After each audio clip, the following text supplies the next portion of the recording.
Hey, what's going on, everybody? Hope you guys are doing well. FAQ&A in the house every single Thursday, 9:45 a.m. PST.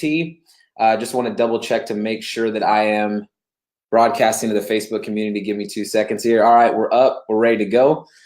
So today we are going to be talking about everything that has to do with proposals. So that's going to be the name of the game today. We'll be talking about just normal proposal stuff. So like the basics, we'll be going over adding contracts and invoices. We'll be going over quote-like proposals, all of that good stuff. So if you do use proposals in any way, you'll definitely want to stay tuned through the rest of this. And then we'll also be having this on the Facebook community all day. So for those of you who want to watch a replay or tag somebody else who needs to watch it, definitely do that. What's up, Ricky? How you doing? How you doing? Awesome. So real quick, before we get started, if you do want to set up a one-on-one with me, here is the link. I'll post it right there. So dubzado.com/getting-started. So if you want to do a one-on-one, set that up. It's a free 20-minute call, and we can sit down and go over specifically your account, what you're going through, look at your strategy, your workflows, anything. So definitely book that if you want to do that, but we'll jump in and get to it because we have a lot of stuff to cover today. So let me get rid of that, and then I will bring this up. All right, awesome. So we'll get started here. Feel free to ask questions throughout. If you see something that you might want to talk about that I'm going through right now, ask questions. I'll answer those. But the first thing I'm going to go over is just proposal basics. So this is going to be kind of like the intro to proposals, and then we'll kind of expand on some things. So the first thing we'll go over is just a regular proposal so you can understand how that works. So if you can see my proposal here, kind of the standard way or the more general way of using proposals is to add packages into the form. So essentially what you're thinking is, I want to send this out to a client. I want them to make selections on what they want, and then that's going to automatically draft an invoice. So in this one here, and you can see it's really pretty here, got the Dubzado logo, everything's looking fresh. So you have that there. Now, how you're actually going to get it to where they can select things is by using the package element. Now, this is only specific to proposals. It's our only form that allows packages to be brought onto the form.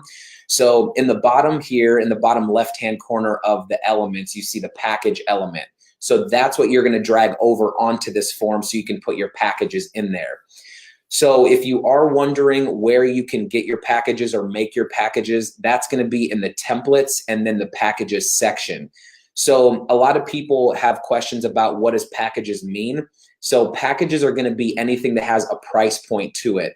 So packages doesn't necessarily mean, a collection of items, or it has to be a group of line items. It can literally be add-ons. It can be anything that has a price to it, and that can be drug onto the proposal. So as you can see, I have displayed here main packages. Here are my general ones, or like the big ones that you can get.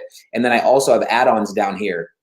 Now, all of these are still considered packages, but I just have them labeled as add-ons. So that's kind of how you can differentiate that. Everything is a package, but you can choose if it visually says it's an add-on or if it's considered like a main package. But no matter what, you're still going to use the package element to link these up. And so, for example, with this add-on that I have that's called a DVD bundle, with that, it's $300, but I still have a package that is associated with that package element. So that's how you can kind of, space it out. It's more on your end to be creative on how you want to label add-ons or how you want to structure it so that people know, okay, you're going to get, this is your main, and then you also have add-ons. So basically what's going to happen is when you send this out, they have the select buttons you can go through. You can select what you want, and then that's automatically going to draft an invoice on your end as the business owner. So that's kind of a big piece that people sometimes miss, is whenever you click the submit button on the proposal, it's going to draft an invoice just for that project. So you'll be able to see the invoice. If you want your client to see it, then that's going to be set up in the settings menu on this proposal. So that's the next thing I want to go over, is the settings tab, because this gets overlooked a lot and it adds a lot more streamlining capability to your process. So up at the top, you have form and settings. Now, form is obviously where you're going to build the overall look of your form, how it's structured, but the settings tab is going to give you a whole extra set of options. So from here, you can set expiration dates on your proposal. So for example, if you're doing like a Black Friday deal or something and you want to put the cutoff date on there that it only lasts until this time, you can add that to your proposal. A quick thing with those is you also want to make sure that if you're adding a proposal expiration date, if it's not like holiday based, so it's for everybody, you're probably going to want to do it in the actual project and set the expiration date for there. Because right now we don't have relative dates, it's only fixed dates. So by that, I mean, if you send this out to anybody, it won't just expire 2 weeks after you send it. So those relative dates to each project, it's based off of fixed date. So in this case, if I made my template for the 4th, then anyone I send it out to, the 4th is going to be the expiration date for everybody. So always make sure with the expiration date that if it's 2 weeks after you send it, you need to put that expiration date in for each client. I know that the development team wants to add relative dates to the proposal, but right now it's fixed. So just make sure that you're editing your proposal expiration date in the project so that you're not sending one out that's already been expired because you had the master template set to a specific date. Okay, so we'll kind of move on from there. So the big ones here in the settings are show contract and show invoice. So a lot of you guys who are using proposals have either heard or you're using this, that you can have a contract and then go out with the proposal. But the show invoice, what that means is that the invoice that gets created from the proposal, not only is it visible to you as the business owner in the project, but now the client's going to be able to see it at the end of the process. And I'm going to show you guys an example so it makes sense on how it flows. But this will help streamline the process of you're pitching your pricing to a client, they're selecting what they want, they can sign off on what they just chose and then make a deposit or whatever your payment is that you need up front. They can do that all in one process. So that's the luxury of using the proposals. Even if it's not a huge thing that you want to use, all these extra add-ons that you can do with it make it so it will help with your process.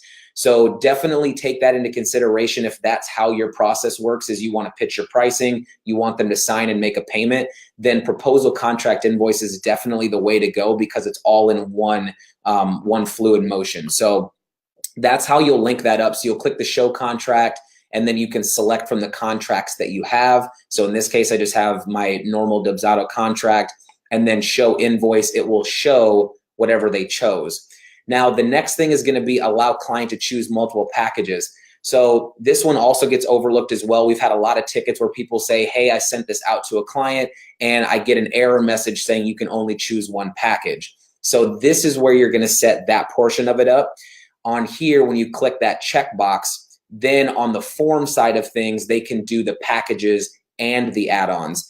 There are some cases where you might have just 3 main packages and they can only choose one, no add-ons, and you might only want them to pick one. In that case, then in your settings menu at the top, you can have that unchecked just to make sure they're not selecting 2 things that they shouldn't be. They just need to do one. So again, this is kind of, it varies business to business how you have it set up, but you'll want to make sure that this is checked. If you have multiple packages they can choose from, different add-ons, that's going to give them the capability to kind of build their proposal from the ground up with all these different packages that you have. And then the next thing is going to be the payment schedule. So at the end of the process, you do have the ability to have a payment schedule display on the invoice at the end. So if you require, in this case, I have a 50-50 schedule. So that means that whatever they choose on their proposal, 50% is going to be due up front, 50% is going to be due later. So in this case, you can choose a payment schedule template that you've already created, which is in the template section. You can do that right there. And then whenever they get to that invoice at the end, you'll already have a payment schedule that will be displayed. They can see that, and then they can make their payment from there. So that's where you'll be able to add that portion of it in. So these settings up here are going to streamline a lot of your process so you're not sending out a proposal and then sending out a separate contract and then sending out a separate invoice. You can link it all together. So now let me show you what that looks like in real time so you kind of understand visually on the client's end what they're going to see. So let me jump over to one of my projects here. I have a test account set up. So in here, let me open up this proposal. So I'm going to click view and I'm going to go into this and open this up. And I have it already prepared for you guys so you guys can see what it looks like. But in this, if it's going to pop up for me, it might not. Let me back up here.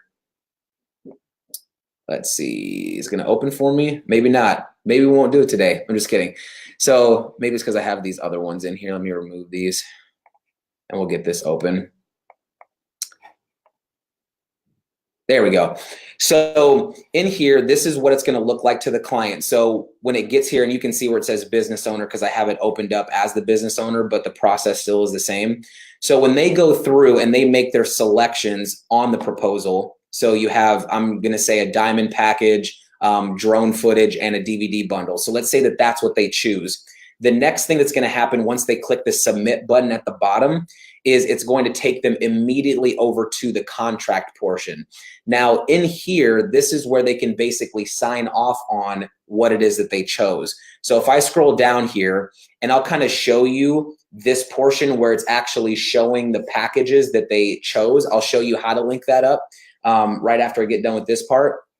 And this is what they chose. Here's the payment schedule. So that 50-50 payment that I had in the proposal, that's showing on the contract. So they have a clear understanding. Okay, this is what I'm getting. Here's my total. Here's the payment schedule. And then they can go ahead and sign at the bottom. Now, once they sign, the next thing is they'll be brought over to the invoice and they can see clearly, here's exactly what I chose on the proposal. So you have all this here.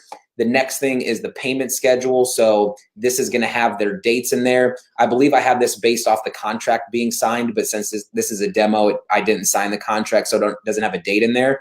But they can click pay now, pay now. Here's my payment schedule in there. They can see that. So everything works really well that way as far as that fluidity and getting them from choosing what they want, signing off on what they want, and then paying for what they chose. So that's how that process will work when you link up that contract invoice, put in that payment schedule. It really just links everything up really nicely. So let me answer a quick question here. Awesome, need help with proposals? Perfect, you're in the right place. How did you get the add-ons in there? They're pulled from, okay, perfect. So Arlene, the packages or the add-ons are considered packages. So you'll basically create everything that is an add-on. It's considered a package. So you'll take the package element in the proposal and drag it on there, and then you can select from your add-ons, but they're still considered packages, and you'll build those in templates and packages. So that's where that'll be at. Okay, so that's kind of the basic way to do proposals, or more of the general way is taking your packages, have them make the selections, and then that whole process. So the next thing that I want to cover is how to do a quote-like proposal. And this is going to be big for a lot of you guys because some of you guys don't have packages. You don't have, it's not the same amount every single time, which is totally understandable. So I'm going to show you guys how to do a couple different versions of a quote-like proposal. So this is how you do the custom work that varies client to client. So let me remove this one here, and I'm going to jump back over to my proposal. So with a quote-like proposal, obviously, if you do a ton of custom work, you don't want to have 1,000 different packages or different versions of packages to kind of muddy up your packages section. So what you can do, or I've seen another thing where you have people who have a ton of different proposals. You have a different proposal for every single client. And we want to avoid that so it's not a long list of different things. We want it to just be really easy, really clean. So I'm going to go into my quote-like proposal here so you guys can see what that looks like. So in here, it's really simple to be able to add this in. So what I have here is invoice smart fields that are pulling onto the proposal. And what I mean by that is most people who are doing custom quotes, you're having some type of consultation with them up front. You're getting an idea of what they want. You're sitting down with them. They're saying, I'm interested in this, this, and this. And you want to put together a quote for them. So what you're going to be doing is creating an invoice first in your system. So whatever it is that they say they want, you're going to create that invoice first. So for example, let me just jump out of here really quick and I'll go back to the project so it kind of makes sense. So let's say this is a new client and I'm sitting down with them and I'm going over exactly what it is that they want. So from here, I'm actually writing in my scope of work in the invoice. So they tell me, I want to do your diamond package. I want some drone footage. I want this. And you can write out exactly what it is that they say they want. The next step is having this invoice or the scope of work that they said they wanted just to display on the proposal. So what we're going to do is we're going to take this invoice and we're going to use invoice smart fields to extract this information and then paste it onto the proposal. So what it's going to look like, if I go to my quote like proposal, let's see here, right there. So this is what it's going to end up looking like. Basically, what's on the invoice is going to display on the proposal. So what this helps you do is you don't have to have 1,000 different proposals that you're making custom for every single person. You can just use smart fields on one proposal, and then anyone you send this out to, it's going to read their specific invoice and then put it on the proposal. So as you can see here, everything that I had on the invoice, so all the line items, the total, everything, it's just pulling that and putting it on the proposal for them to accept. So let me show you how to get that on there. So if I go back to my quote like proposal, I'm just pulling invoice smart fields. So all you're going to do is add in a text box. Oh, I just removed it. Oh, it's down here. Okay. So all you're going to do is add in a text box first, because that's how you get to your smart fields, is by using the text box. So I have a text box here, and I just wrote in your custom quote. You can obviously determine what language you want to use, but I just put your custom quote. And then I just added in the smart field. So if you go up to smart field and then invoice, all of this information can be displayed on a ton of different forms. So contracts, if you want your invoice to display on a contract, so what packages they chose, you can just use the invoice that gets created, whether it's them choosing what they want or whether you're creating the invoice for them. You can extract that information and just paste it onto the form. So for example, item names and amounts. So where it's actually literally showing the invoice, the item names and amounts is the one that you'll want to use right here. So that's going to pull in like the specific line items of what they chose. And then this one here, I have the invoice total. It's just going to look at whatever the total is and then pull that onto there. So all you really have to do when you're doing it this route is just make sure you have your item names and amounts and your total. Just make sure that's in there. And then the rest of it can look exactly how you want it to be. You can add your own pictures and, you know, the text that you want in there to explain things, all of that. But as long as you have those two smart fields in there, or whichever ones you want to use, that will pull from the invoice that you created, put it on the proposal. Yeah, so you'll actually create their invoice first, have that display on there. So those two smart fields end up translating into what I just showed you on that proposal. So if we go back to the forms, and then I'll go to the quote like proposal here. So those smart fields actually translate to this happening. And that's the same thing you can do with contracts.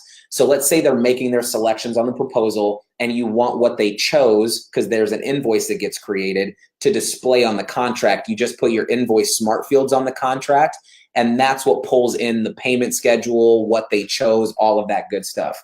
Yeah, absolutely. It helps out a lot, so you're not creating a ton of different proposals. You're not creating 1,000 different like custom packages, and it relieves a lot of that extra manual work. You can just send out one at a time. Yeah, absolutely, Kaylin. It streamlines everything, and especially when you're doing workflows, you can already have it set up where you can just create your invoice and then everything just gets streamlined, contract, invoice, all that good stuff. They check out, everything's good to go. Awesome, good. I'm glad this is helping, guys. So that's if you're going to plan on doing a invoice or just creating a quote beforehand. Now, the next one we're going to talk about is if you have custom quotes, but you want them to still be able to make selections. So this is kind of doing a hybrid of both of those two that we talked about. Sometimes you don't just want to write in an invoice and say, this is your only option, this is the scope of work, take it or leave it. You don't want to set it up like that. You want to do custom quotes, but also give them some options to choose from.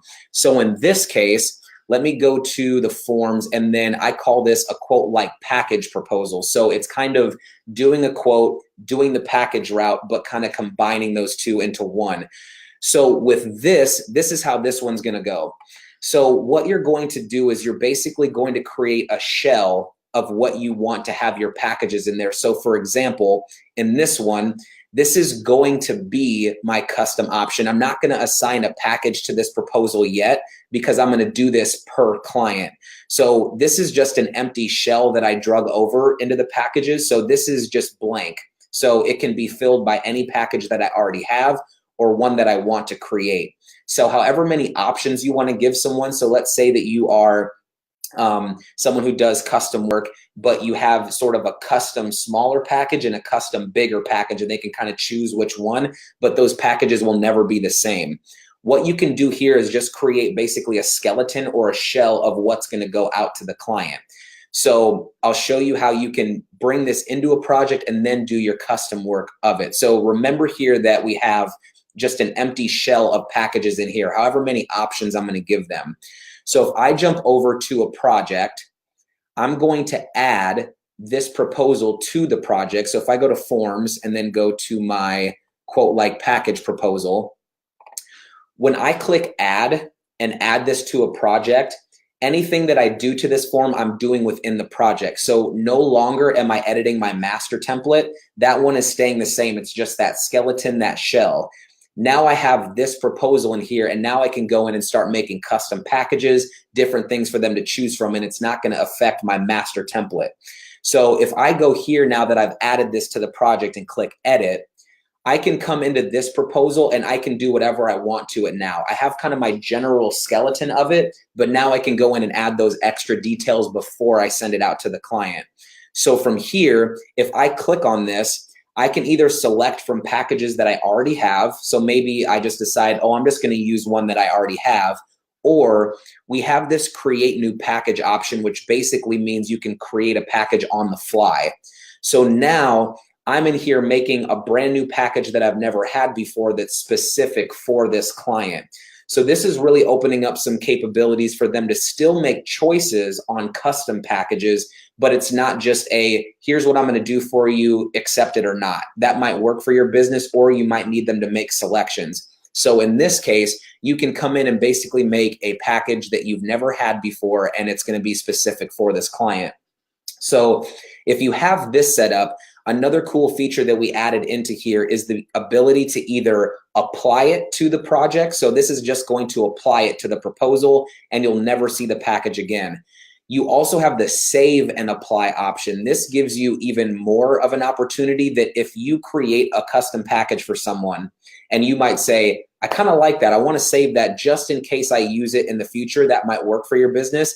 If you click save and apply, it will apply it to the proposal, but also save it in your template. So if you ever do use it again, you don't have to create it from scratch anymore. It becomes part of your inventory or part of your packages.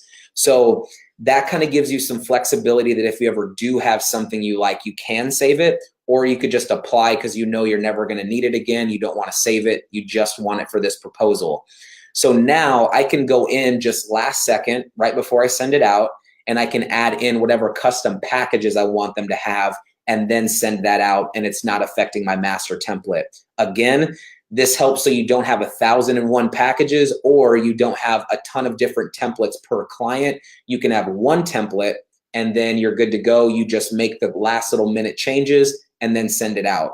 You can still do contract, invoice, all that good stuff, put in the smart fields, because if they select their package, they'll have an invoice get created. They can do contract, invoice, all that good stuff. So on all these different options of proposals, you can always do the contract invoice. So you don't miss that by choosing one or the other. So those are three different options. One is kind of the more general way. Then you have your custom, your quote-like proposal, which is invoice. And so you're doing the invoice first. And then the last option is more of a custom quote, but still using packages. So it's like a hybrid of both. So when it comes to custom quotes or proposals in general, those are kind of the three big options that you can choose from. You kind of have those three to pick from at your disposal of what works best for you and your business. It might take some trial and error on which ones you like, which ones you don't, but you don't have to feel like you can't use the proposal because you do custom quotes, or I can't use this because I do it this way. Normally, a hybrid of one of those or one of those options usually will get the job done for you. So those are kind of the three big ones, but I also want to show one extra one before I start taking some questions, if you have any. Perfect. Yes, tag everyone, Maisha, tag everybody. So I'm going to show you guys one other one that is pretty specific, but it is going to help for those people who still want to use proposals, but you also do a pay in full option and then also a monthly option. So this is kind of a specialty one. Some coaches will use this. Some people who kind of offer that you can either pay everything up front, or if you do the monthly, it's going to be a little bit more. I'm going to show you exactly how to do that. So let me go back to my forms and I'll open up this proposal here. So I called it the pay in full versus the monthly payment. So these options here, like I said, is if you have one that you're going to pay up front, and so they're paying the full price, or which is going to be probably cheaper, or they can pay a little bit extra but do the month-to-month plan. So right now, our proposals don't link up with recurring invoices. The dev team is going to put that in there in the future, but right now they're two separate entities. So you have to do the proposal process, and then you would have to start a recurring invoice on your own manually. So until we get that integrated where proposals can just automatically start a recurring invoice, this is the perfect workaround for that. So I'll explain how I have this set up. So I have two packages in there. The first one is my pay in full, which is going to be $1,000 if they pay up front, or if they want to do a year plan, it's going to be $100 a month, which would end up being $1,200. So it'd be cheaper to do the pay in full. So whatever your price point is on that, pay in full versus monthly, you set that up. Now, the package here, if they click this package, it's going to be for the full 1,000. So the package I have linked up, if they click that, when they get to the invoice, it's going to be for that full package price. They can pay that, check out, you're good to go. Now, if they do the monthly option, what I have set up is whatever my retainer is, or if they're paying like 1 month up front, because usually you might have it that way where once you get through the proposal, you want them to just pay 1 month or whatever your deposit is. Now, you choose that package and make that the package price. So since they're going to be paying $100 a month, I want when they click this package for it to put on the invoice, they owe $100 right now. So regardless of what they choose, they're either going to be clicking this and it's going to show the 1,000 that they have to pay, or if they choose the monthly option, then whenever they get to the invoice, it's going to be for the $100 that they owe up front right now. So whatever your retainer is, make that for whatever that package is. And so I'll show you what that looks like on the tail end of things with the invoice portion, but I also want to show you the settings because this will also help as well. In the settings, make sure that you have the allow client to choose multiple packages turned off. The reason why is because you don't want them to accidentally choose both of those, because we all know that clients can be crazy sometimes. So in this case, if you shut that off, then they'll only be able to choose one, which will help you on the invoice end when you get there, that they've either chose that they're going to do the full price or they did monthly. So make sure you switch that option off. That's a big thing. But when it comes to the payment schedule, technically, in this case, when you're looking at this, you might not necessarily need a payment schedule, but visually, if you want your clients to understand you're paying this much upfront now, or if you're doing the monthly, this is what is due right now, you can add a payment schedule in there. So this, I have a pay in full payment schedule. The reason I have that is because even if they do the $100, when they get to the invoice, that's going to be the full payment, is the $100 right there. They're paying that first invoice. And so the pay in full is going to make either the $1,000 due or the $100 due. Are these price proposal forms you have shown available in the template section? They're not. They're ones that I just created on the fly. I can see if we can get them in the template library, but these are ones I just made on my own just for these demonstrations. But I'll see if I can work those in there so that you guys can at least have these as like templates that you can use in the future. But yeah, these are just ones that I threw together. So what this will do on the invoice portion of it is they'll either be paying that $100 up front, or they're going to be paying the $1,000. Now, let's talk about the recurring invoice portion of it, because if they do the $100, obviously they're going to need to be on a recurring invoice for those other 11 months of the year.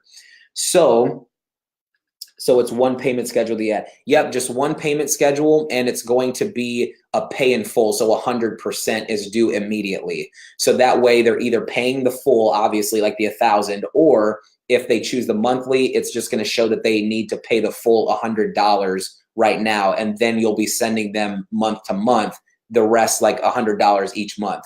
So this is how recurring invoices tie in. When you start a recurring invoice, because right now you have to do it manually, so whenever they pay that invoice in full, that $100, then you can go in and start your recurring invoices for that project for months 2 through the rest of the time. So technically, whenever you're going to be doing your first recurring invoice, to them it seems like it's for the second month since they already paid that first month. So on the back end, you guys might find it like, okay, this is actually my second invoice, but it's the first one I'm creating. But to the client and what they see, it all just works the right way. So no worries. Yeah, Ricky. Well, now you can start using it here. So you have that in there. Now let me show you workflow wise, and this is the last thing I'll show you of how this portion of it can work for you really well. So let me jump over to workflows, and I have like a little example. So you can have your process in here of however you want to set it up, send your welcome emails and all that good stuff, but you can set these 2 actions up. So the first thing you can do is send out your proposal that has either the monthly or the pay in full, and that can start whenever. But the next action after it is you can have a to-do get created to remind you that when they pay the invoice in full, because they're either going to be paying the full $1,000 or the full $100. So it's going to recognize when that invoice gets paid either way. When that first invoice gets paid or the full one, whichever one they choose, you're going to get a to-do that gets created that says, go ahead and start the recurring invoice for this client. So that way you'll get notified when they make that either full payment or first payment to go in and start the recurring invoice. If they chose full and they're paying in full, then you can just mark this as completed and keep going. But at least you have that there in case you need to be reminded, okay, they did pay, I need to go do my recurring invoice now. So that's kind of a workflow way of how you can at least remind yourself to start recurring invoices. Because like I said, right now it's not integrated with proposals, but you still want it to somewhat link up so you're still staying on track with what you need to get done. And if it's manual, you want the workflow to at least remind you that you need to go do it. So those 2 sequences are the best way to make sure that you're going to be starting the recurring invoice on time. Then you can go in, if it's the next month, put it for $100, start that recurring invoice, and then just let it run, and you're good to go for the next year. So that's kind of a breakdown on all things proposals. I'm sure there's a ton of different ways that you can create proposals. I would love to hear from you guys if you have other ways that you use things. But typically with Dubsado, any of those 4 are going to kind of fit most generally to everybody in some form or fashion. So if anyone needs to know about proposals, definitely tag them in here. If you do have questions, I'll take those now. But mainly with the proposals, it's just going to help streamline a lot of your process. So your contracts, invoices, adding that all in there. If you do custom quotes, it makes it so you don't have to have 1,000 different templates or packages. And that can really help streamline your process. So if you guys do have any questions, you can ask those here. If you watch this later and you have questions, definitely write those in the chat and I can answer those. Yes, that would help to be able to do a sub-agreement. But right now it's only the main contract and the invoice. But workflow wise, if you wanted to have that sub-agreement get sent after they sign their contract or after they make a payment and it kind of is that second email, you could do that. The other thing as well is if you wanted to do client portals and have it all in there at one time, you could do that. So there are some workarounds for that, but right now you're just not able to do sub-agreements, but maybe we can add something like that in the future. So yeah, so definitely write me questions, write posts in the community. I love reading your questions. If you want to see a specific topic on FAQ&A, write that in there. We do this every single Thursday, 9:45 a.m. We just cover a certain topic. So last week we talked about onboarding clients. We did proposals this week. So if there's something that you want me to talk about on here, definitely write me a post or write in the comments, and I'll make sure to add that into the different topics that I cover. But other than that, I hope you guys have a great rest of the week. We only have a couple more days left until the weekend. Hopefully you guys are doing well. It's actually been cloudy and rainy here, so it's been awesome to kind of have that diversity than it just being 100 degrees every day. So again, let me know if you have questions. Other than that, have a great day, guys, and we'll talk soon.